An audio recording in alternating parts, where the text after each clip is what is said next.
So right now మన స్టూడియోలో ఉన్నారు బొనిగల సాల్మన్ గారు, mutual funds and PMS distributor. Sir అడిగేసి ఈ క్వశ్చన్స్ అన్నిటికీ నేను మీకు ఆన్సర్ చేస్తాను. ఎలా ఉన్నారు? నమస్తే అమ్మా. God's grace. సార్, ఇప్పుడు మాలాంటి మిడిల్ క్లాస్ ఫ్యామిలీస్ కూడా రూపాయి నుంచి ₹1,00,00,000 సంపాదించాలి అంటే ఏదన్నా ఈజీ ప్రాసెస్ కానివ్వండి, మంచి అంటే ఫండింగ్ ప్లాన్స్ కానివ్వండి, ఏమైనా ఉన్నాయా? ఉన్నాయి కదమ్మా. ఎస్పెషల్లీ మిడిల్ క్లాస్కి ఏమిటంటే అమ్మా, స్టాక్ మార్కెట్లో డైరెక్ట్గా స్టాక్స్ కొంటే రిస్క్ ఉంటుందని చెప్పాం మనం. ఒక కంపెనీ 2 కంపెనీలు కొనుక్కుంటే ఒక్కోసారి ఆ కంపెనీస్ పెరగకుండా ఉంటాయి, దెబ్బతింటాయి.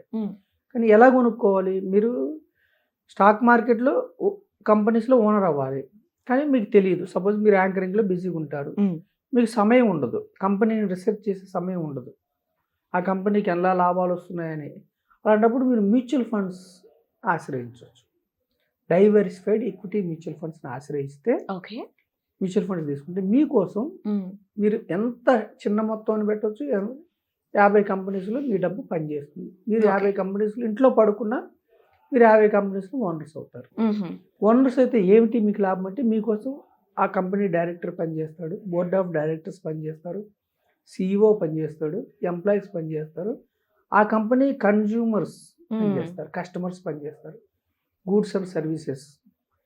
చూడండి, నేను చెప్పేది ఏం లేదండి ప్రజలకి. అమ్మ, మీ ద్వారా నేను చెప్పేది ఏమిటంటే, మీరు ఎంటెక్ చదవలేదు, ఎంటెక్ చదివితే మీరు పెద్ద సాఫ్ట్వేర్ కంపెనీలో సాఫ్ట్వేర్ ఇంజనీర్ అవుతారు, కానీ మీరు సాఫ్ట్వేర్ కంపెనీలో ఓనర్షిప్ తీసుకోవచ్చు, ఇంటర్మీడియట్ ఫెయిల్ అయినా కానీ. అంటే మీరంటే మీరు కాదు, మనం చూసే వ్యక్తులు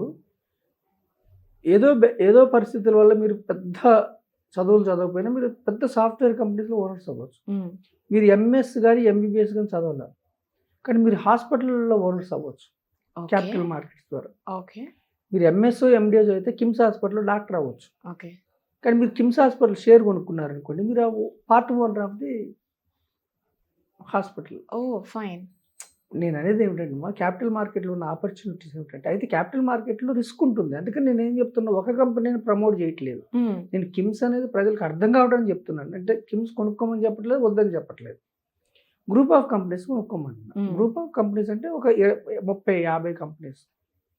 మనకి జ్యువెలరీస్ బిజినెస్ లేదు, మనకు లలిత జ్యువెలర్స్ ఆయన ఉన్నారు కదా పెద్ద, అలా బిజినెస్ లేదు. కానీ కళ్యాణ్ జ్యువెలర్స్ లాంటి కంపెనీలో, టైటాన్ టాటా వాళ్ళది, అలాంటి కంపెనీస్లో మనం ఓనర్షిప్ తీసుకోవచ్చు. ఓ ఫైన్, క్యాపిటల్ మార్కెట్స్లో.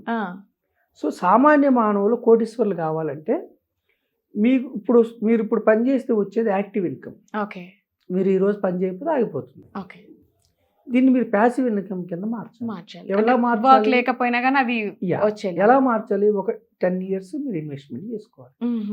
ఎక్కడ ఇన్వెస్ట్మెంట్ చేసుకోమంటున్నా నేను? ఒక కంపెనీ 2 కంపెనీలు అంటలేదు.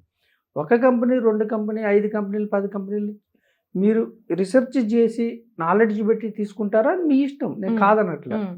కాకపోతే నేను మధ్యతరగతి ప్రజలు, especially middle class, Z youth, అంత నాలెడ్జ్ లేని వాళ్ళు ఇండెక్స్ ఫండ్స్, నేను ఇందాక చెప్పాక Sensex fund, Nifty fund, Nifty mid cap index, Nifty small cap index.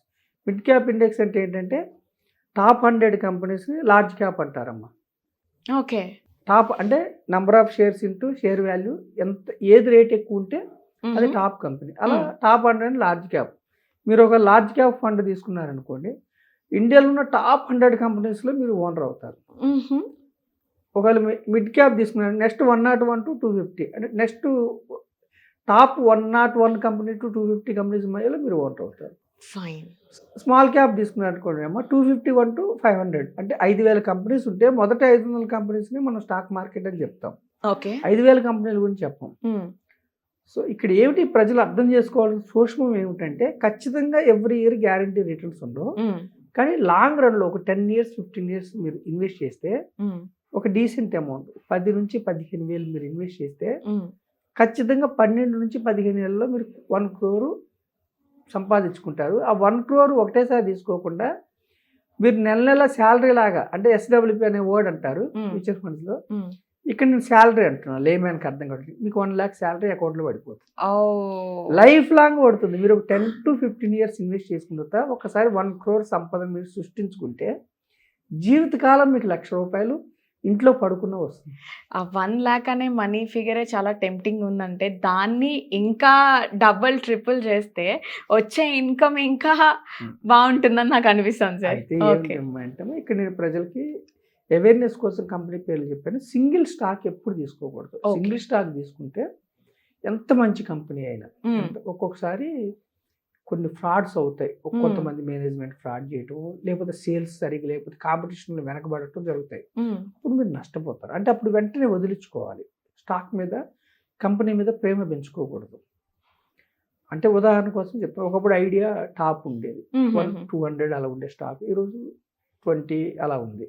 కొన్ని కంపెనీస్ దెబ్బతిన్నాయి. అందుకని నేనేం చెప్తున్నా అంటే మనలాంటి ఎస్పెషల్లీ మధ్యతరగతి ప్రజలకి, జంజెడ్ యూత్‌కి, మహిళలకి నేనేం చెప్తున్నానంటే ₹100 ఇన్వెస్ట్ చేసినా పర్వాలేదు. కానీ ఒక కంపెనీ స్టాక్ కొనుక్కుంటే హై రిస్క్ ఉంటుంది. అదే ₹100ని మీరు 30 కంపెనీస్‌లో పెడితే ఒక 4-5 కంపెనీస్ దెబ్బతిన్నా rest of the companies 25 companies మిమ్మల్ని ఆదుకుంటాయి. సపోజ్ మనం 30 మొక్కలు నాటామనుకోండి అమ్మా ఒక చోట. ఓ 2-3 మొక్కలు సరిగా బలంగా పెరగకపోవచ్చు. మనం ఎంత చేస్తే కూడా. కానీ అలా డైవర్సిఫికేషన్ అంటే ఆర్థిక సూత్రం ఏమిటంటే all eggs should not keep in one tray. Tray కింద పడితే గుడ్లు పగులుతాయి కాబట్టి. అందుకని మన పెద్దవాళ్ళు కూడా డబ్బులు రకరకాలుగా పెడతారు, దొంగలు వస్తారని ఒకప్పుడు. అవును. ఇక్కడ కూడా ఏమిటంటే మనం ఇన్వెస్ట్మెంట్ కూడా ఏంటంటే ఒక్క స్టాక్ మార్కెటే కాదు, గోల్డ్ మంచి ఇన్వెస్ట్మెంటే, రియల్ ఎస్టేట్ మంచి ఇన్వెస్ట్మెంటే. ఎస్పెషల్లీ మన భారతదేశ ప్రజలకు గోల్డ్ గురించి చెప్పే పని లేదు. మీరు ఆల్రెడీ గోల్డ్ కొంటారు. అవును sir. So you are doing good investment. కొంచెం ధనం వచ్చిన వాళ్ళు రియల్ ఎస్టేట్ ల్యాండ్స్ మీద మిక్కిలి ప్రేమ.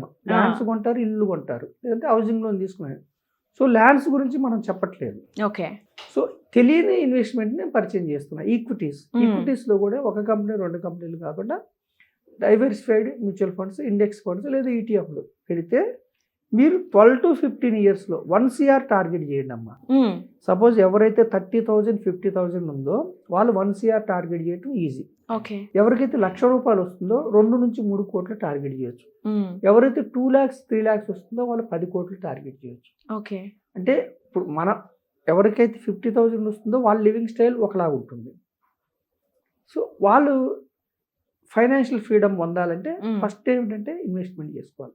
మన యూత్ చేస్తున్న మిస్టేక్ ఏమిటంటే అమ్మా వస్తుంది ఖర్చు చేస్తున్నారు. అవును సార్. వస్తుంది, పైగా నెక్స్ట్ వచ్చే శాలరీకి ఇప్పటి నుంచి క్రెడిట్ కార్డు వాడి చేస్తున్నారు. అది ఏంటంటే అది పూర్ మైండ్ సెట్. అంటే వచ్చిన డబ్బునల్లా ఖర్చు చేయటం poor mind set. Middle class mind set ఏమిటంటే ఆస్తులు సంపాదించుకుంటున్నాం అనుకుని అన్ని ఈఎంఐలతో కొంటాం. ఇల్లు ఈఎంఐలు కొంటాం, కారు ఈఎంఐలు కొంటాం, ఫ్రిడ్జ్ ఈఎంఐలు కొంటాం, ఏసీ ఈఎంఐలు కొంటాం, సోఫాలు ఈఎంఐలు, ప్రతి వస్తువు, ఇంటీరియర్ డెకరేషన్ ప్రతి వస్తువు ఈఎంఐలు చేస్తాము. మనకు వచ్చే ₹1,00,000 70,000 ఈఎంఐలకి వెళ్ళిపోతుంది. మనకి ఫంక్షన్స్ చేయాలన్నా, పిల్లలకి ఏదైనా బెస్ట్ ఎడ్యుకేషన్ ఇవ్వాలని ఇబ్బంది అవుతుంది. అంటే ఈఎంఐలో కొని ఎంజాయ్ చేయండి నేను కాదంటలా, కానీ ఖచ్చితంగా ఈఎంఐ అనుకొని ఆ ఈఎంఐలో 20% అంటే మీకు వచ్చే జీతంలో 20%, మీకు వచ్చే ఇన్కమ్ 20% ఇన్వెస్ట్మెంట్ పెట్టుకుంటే ఏమైందంటే ఫినాన్షియల్ ఫ్రీడమ్ పొందుతారు. ఒక్కసారి మీరు 1 CR అయింది అనుకోండి అమ్మా, అప్పుడు మీరు సపోజ్ మీరు 10 years ఇల్లు ప్లాన్ చేసుకున్నారు అనుకోండి, ఈ 1 CR నెలకి 80,000 నుంచి ₹1,00,000 ఇస్తుంది అన్నాను కదా, పే చెక్ శాలరీ, ఈఎంఐ ఇది కట్టేస్తుంది. అప్పుడు మీకు జాబ్ లేకపోతే ఈఎంఐ ఇది కట్టేస్తుంది. సో నేను అందుకే ఇన్వెస్ట్మెంట్ని ప్రమోట్ చేస్తున్నాను. ఇన్వెస్ట్మెంట్ ఎప్పుడు లీగల్గా ఉండాలి. అంటే క్యాపిటల్ మార్కెట్స్లో ఉండండి మీరు investments. Mutual funds best option, ఇది ప్రూవ్డ్ కాన్సెప్ట్. ఒకటే ఏమిటంటే mutual funds are subjected to market risk. అంటే రిటర్న్ గ్యారంటీ ఉండదు. ఒక్కొక్క సంవత్సరం -10%, 20% కూడా వస్తుంది. మళ్ళీ దీర్ఘకాలంలో ఎప్పుడు కూడా, దీర్ఘకాలం అంటే మోర్ దాన్ 5 years ఉంటే 12 to 14% సెన్సెక్స్ నిఫ్టీ హిస్టారికల్గా ఇస్తుంది. అది అర్థం చేసుకోవాలి ప్రజలు. గ్యారంటీ రిటర్న్ ఉండదు. రిస్క్ తీసుకోవటం అలవాటు చేసుకుంటే, యూత్ ఎస్పెషల్లీ రిస్క్ తీసుకుంటే మీకు ఇప్పటికిప్పుడు అవసరం లేదు. మీ ఏజ్ ఏమిటంటే సంపదని సృష్టించుకునే ఏజ్. 60 ఏళ్ళు దాటిన వాళ్ళ ఏజ్ ఏమిటంటే వాళ్ళకి క్యాష్ ఫ్లో కావాలి. వాళ్ళకి లైఫ్ మొత్తం తర్వాత రిస్క్ తీసుకోలేరు, క్యాష్ ఫ్లో కావాలి. వాళ్ళకి వేరే ఫండ్స్ ఉంటాయి మ్యూచువల్ ఫండ్స్లో. మీకు వెల్త్ క్రియేట్ అయ్యే ఫండ్స్ ఉంటాయి. సంపద డబ్బును సృష్టించే ఫండ్స్ మీకు ఉంటాయి. స్మాల్ క్యాప్ ఫండ్స్ అని, మల్టీ క్యాప్ అని, మిడ్ క్యాప్ అని, ఫ్లెక్స్ క్యాప్, రకరకాలు ఉంటాయమ్మా.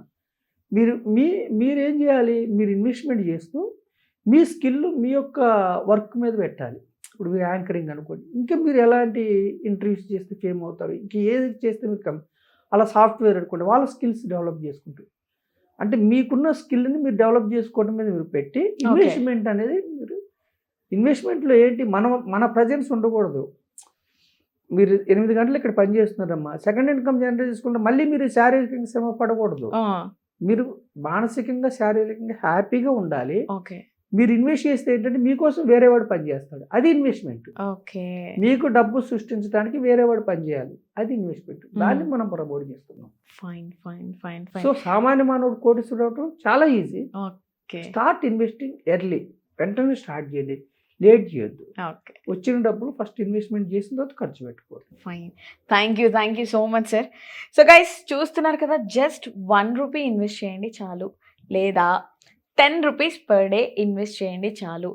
ఒకవేళ మీకు ఎలా ఇన్వెస్ట్ చేయాలి ఏంటి అని తెలియకపోతే మాత్రం నేను సల్మాన్ గారిది ప్రతి ఒక్క డీటెయిల్స్ కూడా నేను స్క్రీన్ మీద ఇస్తాను.